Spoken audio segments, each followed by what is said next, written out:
আসসালামু আলাইকুম। কি অবস্থা? কেমন আছেন সবাই? আজকের ব্লগটা শুরু হচ্ছে আমার সকালবেলার অনলাইন ক্লাস দিয়ে। সকালবেলা এত ঘুমিয়েছিলাম, হাসব্যান্ড যদি না ডাকতো তাহলে আমি আজকে ক্লাসটা মিসই করতাম। আর আজকে আমার ফার্স্ট মিটিং ছিল আমার সুপারভাইজারের সাথে। সো ইট ওয়াজ এ হ্যাট্রিক ডে অ্যান্ড টায়ারিং অলসো।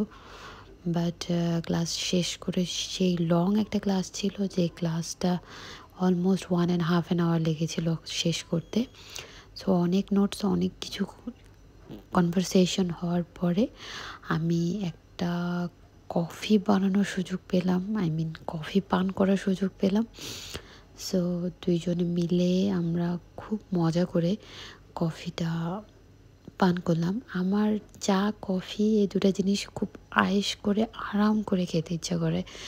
আমাকে কেউ ডিস্টার্ব করবে না। আমি খুব মনের সুখে, খুব মনের আনন্দে নিয়ে আমি কফি কিংবা চা খেতে খুব বেশি পছন্দ করি কিংবা কমফোর্ট ফিল করি। থাকে না একটা মি টাইম, যে এই সময়টা শুধু আমার থাকবে। এই সময় আমি টিভি দেখবো, নিজের স্কিন কেয়ার করবো, এটা করবো, ওটা করবো। বাট আমার কাছে মনে হয় যে আমার মি টাইমটা আমার কফি কিংবা চায়ের সাথে। আমার টিভি দেখতে তেমন একটা ভালো লাগে না, কিংবা আমার স্কিন কেয়ার কিংবা আদার কোনো জব। বাট আমার সবচেয়ে বেশি ভালো লাগে যে আমার মি টাইমটা থাকবে আমার কফি কিংবা চায়ের সাথে। এনিওয়েজ, সো আমরা কফি চা শেষ করার পরে আমার একটা ডেলিভারি এসেছে টেমু থেকে। সো এই ডেলিভারিটা আনবক্সিং করি। যেটা ফার্স্টে দেখলেন সেটা হচ্ছে একটা ওয়াটার গান। যেহেতু সামার চলে এসেছে, সো বাচ্চারা পার্কে যায়, তাই ওদের জন্য এই বাবল গানটা অর্ডার করেছিলাম। বাবল গানটার সার্ভিস অনেক ভালো আর অনেক চিপে পেয়েছি, যেটা আমি প্রাইমার্কে almost 6 pound, if I am not wrong 6 pound or something দেখেছিলাম। বাট আমি এটা অনেক চিপে কিনেছি তেমু থেকে। আর এটা হচ্ছে একটা ক্রপ টপ, যেটাকে আমি ব্লাউজ হিসেবে ইউজ করতে চাই। এই জন্যই বেসিক্যালি এই ক্রপ টপটা কেনা। আমি ফার্স্টে একটাই অর্ডার দিয়েছিলাম জানার জন্য যে আসলে এটার কোয়ালিটি কেমন বা ম্যাটেরিয়ালটা কেমন। বাট আমার কাছে অনেক ভালো লেগেছে। বাট আমি স্টিল নাও এখনও আমি এটা ট্রাই করিনি। But as compare to material or আমার কাছে অনেক ভালো লেগেছে। বাট সার্ভিস কেমন দেবে আমার জানা নেই। সো আমি এটা ট্রাই করার পর নেক্সট অর্ডার করব। বাট এখানে একটা মোস্ট ডিসঅ্যাপয়েন্টিং জিনিস হয়েছে, যেটা আমি চুড়ি অর্ডার করেছিলাম আমার ড্রেসের সাথে ম্যাচিং করে 2টা। বাট আনফর্চুনেটলি এখানে একটা এসেছে। সো আমি এটাকে রিটার্ন করব। এটাতে কোনো অপশন নাই, এটা আমি একটা রেখে কী করব।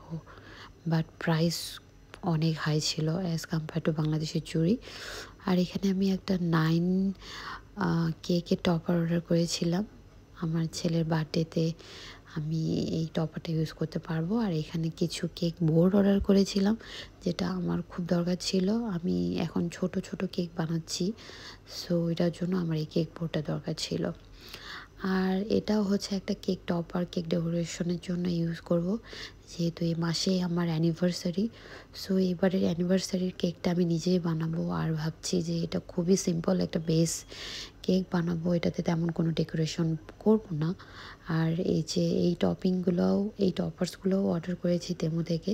ভাবছি এগুলো দিয়েই আর ওই টপারটা দিয়েই আমার কেকটাকে ডেকোরেশন করব, খুব সিম্পল থাকবে। এই জন্যই এগুলো অর্ডার করা।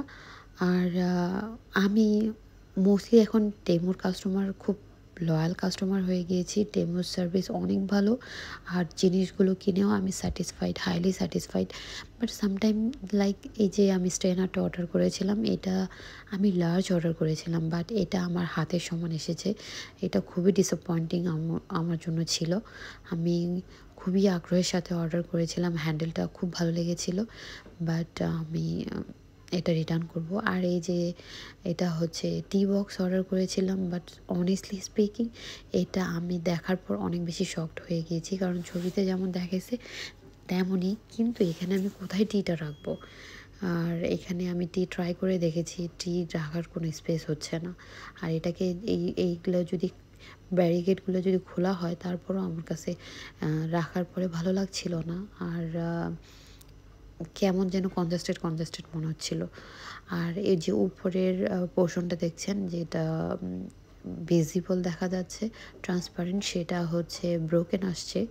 সো খুব খারাপ লেগেছে। আর এখানে একটা ট্রাইপড অর্ডার করেছিলাম, এই ট্রাইপডটাকে আনবক্সিং করা আমি নেক্সট ভিডিওতে দেখাবো। এখনও আমি পড়াশোনা করছি, এই জন্য অনেকের অনেক সমস্যা হয়, অনেকের কাছ থেকে আমাকে শুনতে হয় এই বয়সেও পড়াশোনা করতে হবে, 2 বাচ্চার মা, কি মনে করে পড়াশোনা করেন, এত ধৈর্য কই পান, এত সময় কই পান। কেন রে ভাই, আমার যেটা ভালো লাগে আমি যদি সেটা করি তাহলে মানুষের সমস্যা কোথায়?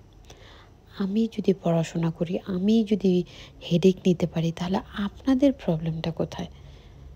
আর এই বয়সে মানে পড়াশোনা করা কিংবা কোনো কিছু শেখার কোনো কি বয়স লাগে? কোনো কোনো কিছু শেখার বা কোনো কিছু শেখার ইচ্ছা থাকার জন্য কি বয়স লাগে? আমার তো মনে হয় লাগে না। কারণ আমার আমার পড়াশোনা করতে ভালো লাগে। এটা আমাকে স্বশিক্ষায় শিক্ষিত করে। এটা আমার লাইফে টার্নিং পয়েন্ট বলবো আমি। কারণ স্ক্র্যাচ থেকে আমি এখানে আসছি আর আসতে পেরেছি শুধুমাত্র পড়াশোনা করে। কেউ আমাকে এক ফোঁটাও হেল্প করেনি। আমার হেল্প করার মতো অনেক মানুষ ছিল লাইফে, স্টিল নাও আছে, বাট কেউ আমাকে কখনোই কোনো কিছুতে হেল্প করেনি। আজকে আমি এখানে আসতে পেরেছি, ওই ওয়ান অ্যান্ড অনলি রিজন সেটা হচ্ছে আমি পড়াশোনা করেছি দেখে আসতে পেরেছি। যারা আমার পিছনে কথা বলেন, আমি তাদের কাছ থেকে কখনোই কোনো হেল্প এক্সপেক্ট করিনি আর আশাও করি না এখনও।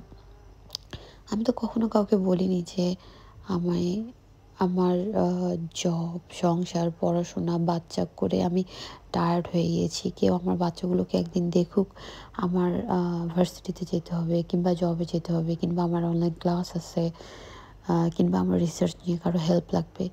আমি আমার সব কিছু নিজে একা একা হাতে ম্যানেজ করছি, করতেছি। আমি সব কিছু ম্যানেজ করে যদি আমি সামনের দিকে আগাতে পারি কারো হেল্প ছাড়া, তাহলে মানুষদের কি প্রবলেম? এনিওয়েজ, এই মানুষরা কথা বলবেই, সো এদের কথায় কান দিয়ে স্ট্রেস নিলে চলবে না। এইসব মানুষের কাজেই অন্যের ভালোটা দেখতে না পারা, আবার অন্যের খারাপটাও দেখতে না পারা। এরা কারো ভালোটাও সহ্য করতে পারে না, আবার খারাপটা দেখলে হাসাহাসি কথা বলা, এদের কাজই এটা। সো এদেরকে অ্যাভয়েড করাই হচ্ছে আমাদের কাজ। আর যে কোনো বয়সে যে কোনো কিছু শিখতে পারি আর শিখতে পারা যায়, এটা দোষের কিছু না। যে কোনো স্টেজে যে কোনো কিছু শিখলে মানুষের সেলফ রেসপেক্ট, সেলফ এস্টিমকে স্ট্রং করে, একটা মানুষকে অনেক বেশি স্ট্রং করে, তাকে অনেক বেশি পাওয়ারফুল করে। কোনো কিছু শিখতে পারলে তাকে অনেক বেশি মোটিভেটেড করে আরও নতুন কিছু শেখার বা নতুন কিছু করার। সো এটা কোনো এইজ কিংবা 2 বাচ্চার মা, 5 বাচ্চার মা, এটা কোনো ফ্যাক্ট না। আমরা যে কোনো বয়সে যে কোনো কিছু শিখতে পারি, আমরা যে কোনো বয়সে যে কোনো কিছু করতে পারি। সো এইসব মানুষের কথায় কান দিলে চলবে না, আমাদেরকে সামনের দিকে এগোতে হবে। This is the main thing. Anyways, আজকে আমরা গিয়েছিলাম ছেলেকে ফুটবল ক্লাবে দিতে। যেহেতু আজকে স্যাটারডে ছিল, মেবি এই কারণে ওদের অফিস অফ ছিল, সো আমরা আজকে অ্যাডমিশন নিতে পারিনি। ইনশাল্লাহ ট্রাই করবো নেক্সট টাইম। আর আজকের ভিডিওটা এইটুকুই, দেখা হবে আপনাদের সাথে নেক্সট ভিডিওতে। আর আমার ভিডিওটি আপনাদের ভালো লেগে থাকলে প্লিজ আমার চ্যানেলটিকে সাপোর্ট করবেন। আপনাদের সাথে দেখা হবে নেক্সট ভিডিওতে। ততক্ষণ পর্যন্ত আপনারা সবাই অনেক অনেক ভালো থাকবেন, সুস্থ থাকবেন। সকলের জন্য অনেক অনেক দোয়া এবং ভালোবাসা জানিয়ে ভিডিওটি শেষ করছি। আল্লাহ।